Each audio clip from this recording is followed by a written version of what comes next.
اليوم طفل صغير يموت أباه جنبه ولا يعلم ما سبب موت أباه.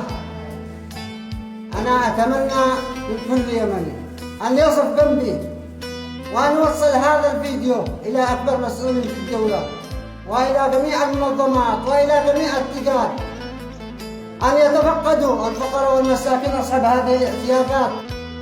السلام عليكم ورحمة الله وبركاته. اليوم منظر يبكي العين ويدمع القلب حقا، إنه منظر من أشد ما يحزن القلب، يعني من شدة الحزن لا تعلم ماذا ستقول وكيف ستعبر على حزنك وعلى زعلك وعلى كمية القهر الذي موجود في قلبك. وهذه هي صورة الرجل. حقا إنه منظر يموت الروح حزنا.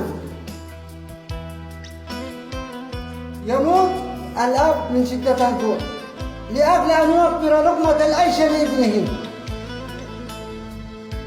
أين ذهب ذلك النخوة والكرامة التي كان فيها المسلمون يتفقدون أبوارهم من الناس من الفقراء ويلتمسون حاجاتهم؟ ونقول يا أصحاب الفخامة، يا أصحاب المناصب، اعلم أن كل راع مسؤول عن رعيته، وكل جار محاسب على جاره. اليوم آلاف المواطنين يموتون جوعا، آلاف المواطنين لا يحصلون حق قوت يومهم، العيد يحضر لكن لا وجود للفرحة أو لا حضور للفرحة. لماذا؟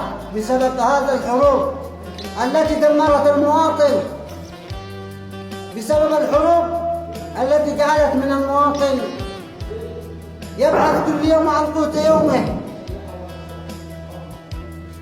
وبعضهم يتوفاهم الموت في البيوت. قال تعالى: ويحسبهم الجاهلون أغنياء من التعفف. هذا المنظر اليوم الذي شفته لا يرضي به المواطن وكل يمني وكل مسلم في قلبه ذرة من الإسلام. وأتمنى من المسؤولين في الدولة أن يقوموا بواجبهم بالشكل الصحيح، لأن كل راع مسؤول عن رعيته. وأتمنى منكم أن تقومون بإيصال هذا الفيديو إلى أكبر عدد من الناس ومشاركته. والسلام عليكم ورحمة الله وبركاته.